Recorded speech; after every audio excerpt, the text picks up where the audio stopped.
como lo habíamos dicho al inicio del programa, a esta hora de la mañana está con nosotros el doctor Martín Emilio Rey Castillo.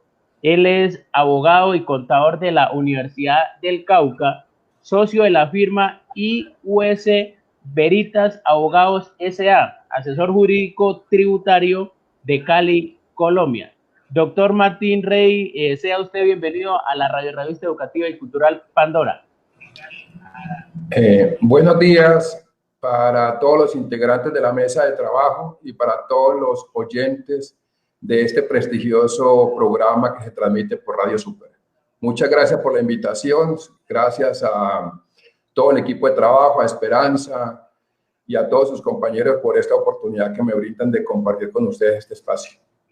Bueno, doctor Martín, vamos a hablar de un tema que es de coyuntura nacional y que algunos sectores pues van a salir muy golpeados con este tema que hoy pues es noticia nacional, que tiene que ver con la reforma tributaria.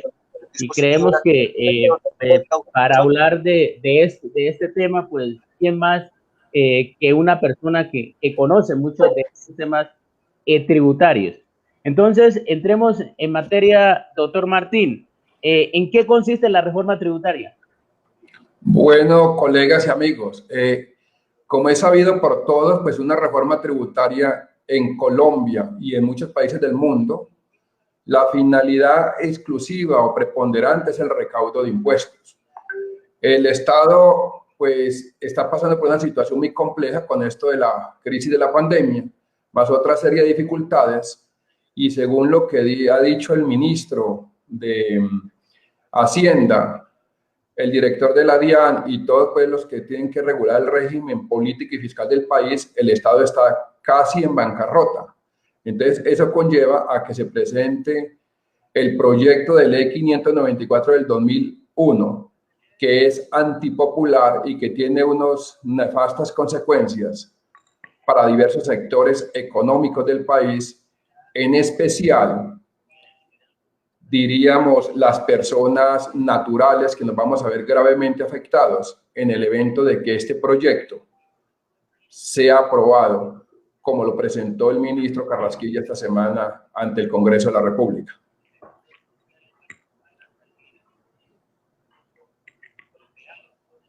Bueno, continuando, ¿cuáles son los alcances de esta reforma tributaria hoy que presentó el gobierno de Iván Duque? Bueno, los alcances son netamente económicos. El Estado aspira a recaudar, inicialmente esperaba cuando salió el comentario de la boca del ministro y del presidente de la República, el director de la DIAN, a que se recaudaran 30 billones de pesos. Sin embargo, en la presentación que vimos el lunes, el Estado aspira a recaudar 23 billones de pesos. Y hay consecuencias nefastas para las personas naturales. Digamos que esto es una reforma que tiene mucho impacto a las personas naturales, lo que son los asalariados y los independientes en Colombia. ¿Por qué? Porque se van a eliminar muchos beneficios tributarios o muchas exenciones que tenían las personas naturales. Se va a bajar la base para usted, para determinar si una persona es declarante o no declarante del impuesto sobre la renta. Y se van a agravar muchas situaciones, muchos bienes y servicios que estaban excluidos del impuesto sobre las ventas. Entonces, cuando Colombia entra a un organismo multilateral como es la OCDE, Organización para el Desarrollo de la Cooperación Económica, donde están los países ricos, que digamos que este fue el último regalo que dejó el anterior gobierno, del señor Premio Nobel, a nosotros nos califican como países ricos. Entonces es el problema porque los organismos multilaterales le están exigiendo a Colombia que se adecue y se atempere a lo que hacen los países ricos. Y esto es muy diferente. No podemos traer la política fiscal de Suecia, de Dinamarca, de Noruega, a traerlo a Colombia. Entonces el gobierno contrató una comisión de expertos tributaristas internacionales y sugirieron unos cambios que no todos han sido adoptados por el gobierno o asumidos para el proyecto de reforma. pero hay unas cosas que de pronto no aplican en materia en Colombia por la situación económica y social que había el país. Realmente Colombia, colegas, no estamos para aguantar otra reforma tributaria. Lo que dice el ministro de Hacienda y el director de la DIAN, que las personas naturales no tributamos, que estamos por debajo de la media de Latinoamérica, pues pueda que sea cierto, ¿sí? Pero es que no nos podemos Colombia no lo podemos comparar con Chile, con México, ni mucho menos con países europeos. Y allí es donde hay un error grande. La tasa de tributación en Colombia, colegas, es muy alta para las personas naturales. Ya no aguantamos más. Y lo que se viene con esta reforma tributaria no tiene nombre. Es casi como decía ayer un colega, es como un odio contra las personas naturales, porque la tasa de tributación se va a elevar de manera considerable al eliminar los pocos beneficios que una persona natural tiene. Y yo aquí quiero hacer un comentario, y es lo siguiente. El gobierno solo se focaliza en el impuesto sobre la renta. Claro, ese es el principal tributo que tiene el Estado en materia de recaudo. Pero lo que yo digo en mis clases y en mis seminarios, colócame en un impuesto con una tarifa del 50%, pero que sea un impuesto nacional. Quíteme la industria y comercio, quíteme avisos y tableros, vehículos, quíteme los peajes, las estampillas, la seguridad social es un independiente tributa el 28,5% sobre un 40% de los ingresos. Es una carga muy excesiva y nos están confiscando todos los ingresos de las personas naturales y nos queda muy poco para poder subsistir. Bueno, en esa medida, doctor Emilio, aunque usted ya lo ha planteado, pero de una forma pedagógica, llamémoslo así, ¿qué sectores saldrán beneficiados y cuáles saldrán afectados? Usted sabe que en este tipo de reformas, en este tipo de proyectos, siempre van a haber unos que salen beneficiados y van a haber otros sectores que van a salir muy golpeados. De una forma pedagógica, ¿cuáles son los sectores que más golpeados van a salir en esta reforma tributaria?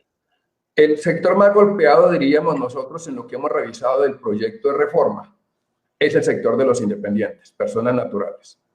¿Por qué? Porque se van a eliminar unos pequeños beneficios que tenían. Los pensionados, ojo con los pensionados, el gobierno pretende gravar las pensiones a partir de 7 millones de pesos, lo cual yo con este replanteamiento que he hecho últimamente he considerado que las pensiones no se deberían de gravar, porque la pensión no es más que la que una persona hizo durante toda la vida. Hace algunos años yo decía que las pensiones se tendría de colocar un gravamen, porque de pronto mucha gente está escuchando y diciendo, este señor se está contradiciendo lo que ha dicho en Popayán y en todos los lugares donde ha ido. No, hoy en día he repensado y creo que las pensiones no se deberían de gravar. Entonces los pensionados, como parte de ese sector independiente o de personas naturales, se va a ver gravemente afectado. Todos los independientes vamos a ver muy afectados porque la tasa de tributación se va a aumentar de manera considerable al eliminarse las pocas deducciones y las pocas exenciones que tiene una persona natural. Se va a gravar las cesantías y los intereses a las cesantías, que son exentas. Se va a eliminar el 25% exento de una persona natural. Y en personas jurídicas, pues muchas exenciones que hay. El proyecto de reforma es que a partir del 2023 no haya más exenciones en materia del impuesto sobre la renta. Entonces se va, según lo que dijo el ministro, una cosa es lo que dice, otra cosa es lo que se puede aprobar en el Congreso. Se irían a respetar las exenciones de aquellas empresas que ya hicieron inversión bajo una norma anterior. Vamos a ver cómo queda el tema.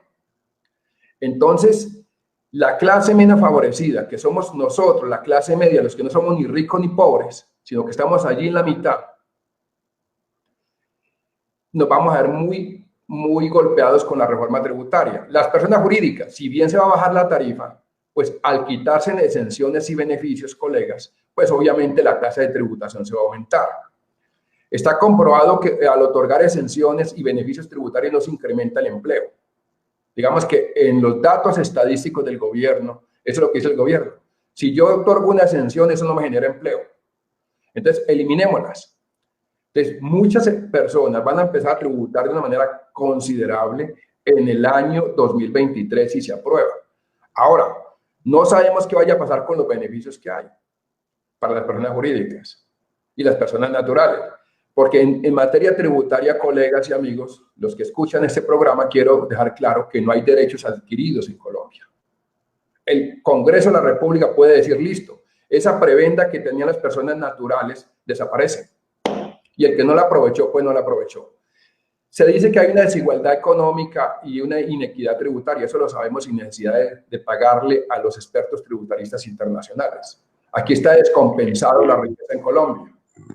Entonces, lo que busca el gobierno es, primero, recaudar. Cuando elimino exenciones y beneficios tributarios, estoy aumentando la tasa de tributación desde el punto de vista de la técnica tributaria en Colombia y en el mundo entero. Los impuestos, no es como los quiere ver el gobierno, que solo se incrementa cuando yo incremento la tarifa. No, señores. Los impuestos se incrementan, aunque se mantenga la misma tarifa, con la eliminación de los pocos beneficios o exenciones que puede tener una persona, sea jurídica o natural. Y al peluquear el estatuto, las deducciones de las personas jurídicas, las rentas exentas de las personas jurídicas, las pocas exenciones y rentas exentas que tiene una persona natural en Colombia, pues obviamente el incremento impositivo en materia de renta se va a ver desproporcionado de una manera abismal. Creo que el país no está para aguantar una reforma tributaria. ¿Qué hemos creído nosotros aquí al interior de la oficina? El gobierno tiró la atarraya como hace un pescador a ver qué saca. De la reforma que presentó el lunes seguramente se va a peluquear mucha parte. ¿Por qué? Porque estamos en un tiempo preelectoral. Y los congresistas no se van a quemar, no van a quemar el tema electoral aprobando una reforma que es nefasta para el pueblo colombiano. Hay una cosa antes de continuar que quiero dejar claro.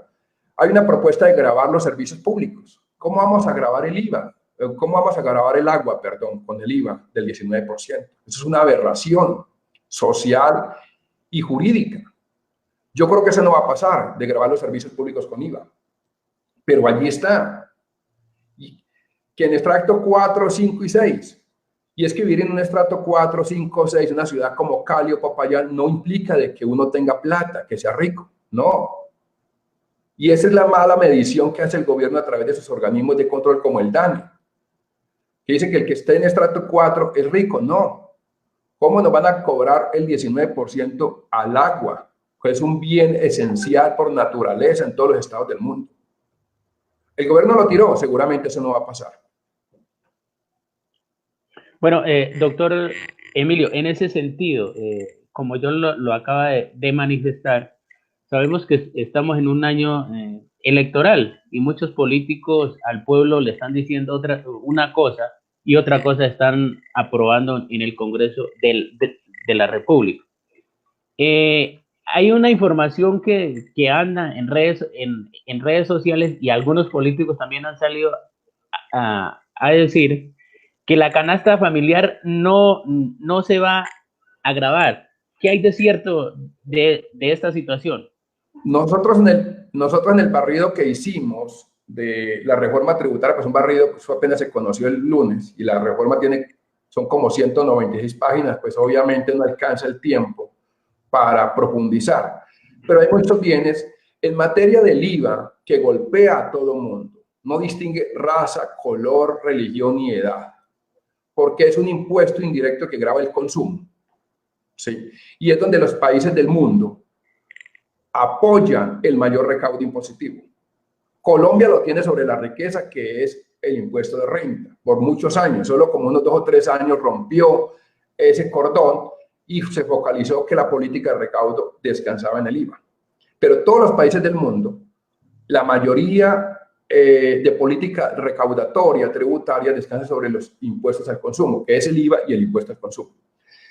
En materia de IVA hay, digamos, como 2 o 3 categorías. Los bienes grabados y servicios grabados. los bienes excluidos y servicios excluidos y los bienes exentos. ¿Qué va a hacer el gobierno, colegas? Pasar algunos bienes que estaban exentos, que dan derecho a devolución, pasarlos a gravados. El chocolate va a quedar grabado, el azúcar va a quedar grabado. Y hay unos bienes que son exentos, que pagan tarifa cero en IVA, que lo van a volver de excluidos, o sea, no pagan impuestos. Pero ¿qué quiere decir? Que el productor en la cadena productiva, si en la materia prima está grabada con IVA, ese IVA es mayor valor del costo. Entonces, ¿quién lo termina asumiendo? Pues que el productor se lo tiene que trasladar al producto final. Y allí nos están afectando que el bolsillo a todo mundo. Entonces, algunos bienes, según el listado que tiene el gobierno nacional, son 70 bienes de la canasta familiar. Y algunos van a tener unas modificaciones inmensas, porque esos cambios que les estoy comentando implica elevar la carga de tributación, implica que usted y yo, con 1.000 pesos, compremos menos de lo que venimos comprando hoy en día. Cada que uno va a hacer una remesa, ve el incremento, con las mismas cosas que uno compra, que uno se vuelve casi repetitivo. Ve el incremento. Vos pagaste el mes pasado 400.000, esta vez ya paga 420 y lleva lo mismo, 450. Ahora se nos va a aumentar, porque con 400.000 no alcanzamos a hacer la remesa para una semana, sino se nos va a ir a 500.000. ¿Por qué? Porque van a agregar muchas cosas que tienen tarifa del 5%, las van a colocar al 19%. Tarifas, bienes que no pagan IVA porque son excluidos, los van a colocar al 19%. Entonces, eso implica de que haya una mayor capacidad de adquisición del contribuyente, de las personas naturales, que se compre, se pague más y se lleve menos para la casa. Y algunos productos, que fue la pregunta que hiciste, algunos productos sí van a quedar grabados. Por más que diga el gobierno que no, ojalá los congresistas se coloquen la mano en el pecho, y si hay algún político del Cauca que esté escuchando esta intervención, ojalá tenga claro que el pueblo no aguanta con más carga impositiva. Aquí, para añadir algo antes de que me haga la siguiente pregunta, yo quiero dejar en este programa, que seguramente hay mucha afluencia y algunos políticos escuchándolo, un tema que vengo trabajando desde hace más de 4 años, pero infortunadamente yo no soy político. Y es un cambio que debería hacer el gobierno nacional en el tratamiento del IVA. Si estamos hablando de un proyecto de solidaridad, de equidad, hay un tema que es totalmente inequitativo, colegas y amigos, y es que el IVA en Colombia se causa cuando usted hace una factura o presta un servicio. Entonces yo le presto un servicio, en un ejemplo hipotético, a Pepito Pérez. Yo le tengo que cobrar IVA porque yo soy responsable de IVA. Resulta que Pepito Pérez nunca me paga esa factura. A mí me toca que ir a subsidiar al Estado y mandar el 19%. Yo estoy afectando mi caja. ¿Qué vengo proponiendo yo? Que el IVA se pague sobre el recaudo y que cambiemos el impuesto en la periodicidad del IVA, que no lo dejemos bimestral ni cuatrimestral. Como el Estado necesita plata, lo dejemos mensual. Vía retención en la fuente podría ser. Ese es un cambio trascendental si el gobierno realmente, como lo dice a Voz Populi, que quiere ayudar al pueblo. Ese es un cambio trascendental para los pequeños y medianos empresarios. Porque un pequeño o mediano empresario, colega, tiene que subsidiar al Estado en materia de IVA. Entonces, Pepito Pérez, en el ejemplo, no me pagó el IVA, no me pagó la factura, el servicio que yo le presté como abogado o como contador público. Pero a mí sí me tocó que llevarle el 19% al Estado. Eso sí es inequidad, señor político, señor congresista, señor representante de la Cámara. Deberíamos de modificar el artículo 429. Bueno, doctor Emilio, como el tiempo en radio es corto, brevemente, ¿cuál es el mensaje al pueblo colombiano sobre esta reforma tributaria? Brevemente. Bueno, yo creo que se vienen situaciones muy complejas para el país. Esperemos de que esto no pase, que los congresistas se opongan a mucho de lo que necesita el Estado. O sea, el Estado necesita plata, de eso no hay duda, independientemente del distingo político. Esto aquí no vamos a hablar de política. Pero el Estado necesita plata. Pero no, el pueblo por lo menos no aguanta. Y hay un tema que tiene que trabajar el Estado y es la corrupción. El principal flagelo que tiene el Estado es la corrupción y la sociedad colombiana. Si se baja la corrupción, no hay necesidad de estas reformas tributarias de golpear al pueblo. tenemos que prepararnos porque la carga impositiva viene dura, sobre todo para las personas naturales, más que para las jurídicas. Las naturales nos van a golpear muy duro. Y obviamente el que tenga pues contactos con los políticos, pues hacerles conocer estas inquietudes que tenemos y esperar a ver qué pasa. Yo tengo la leve sospecha de que no todo va a pasar. Aunque con mermelada, como sabemos, todo se cuadra en el Congreso, infortunadamente. Esperemos que no se dejen, pues, los congresistas utilizar por parte del Estado para que aprueben todo, porque hay cosas muy nefastas, como lo dije. Grabar, eso es insólito en Colombia. Bueno, doctor Emilio, muchas gracias por haber estado aquí en la radiorevista educativa y cultural Pandora. Creo que nos queda muy claro muchos elementos de la reforma tributaria y esto nos da muchos elementos que sí hay razones para salir el próximo 28 de abril a marchar por esta reforma tributaria y muchos elementos más que hoy el gobierno está aplicando en contra del pueblo colombiano. Doctor Emilio, muchas gracias, muy amable. No, a ustedes, colega, amigo, gracias a Esperanza, a todo el grupo de trabajo, gracias por esta oportunidad y Dios y la Virgen los bendiga a todos ustedes y a sus familias y que acaben de terminar con este excelente programa y que les salga de mil maravillas.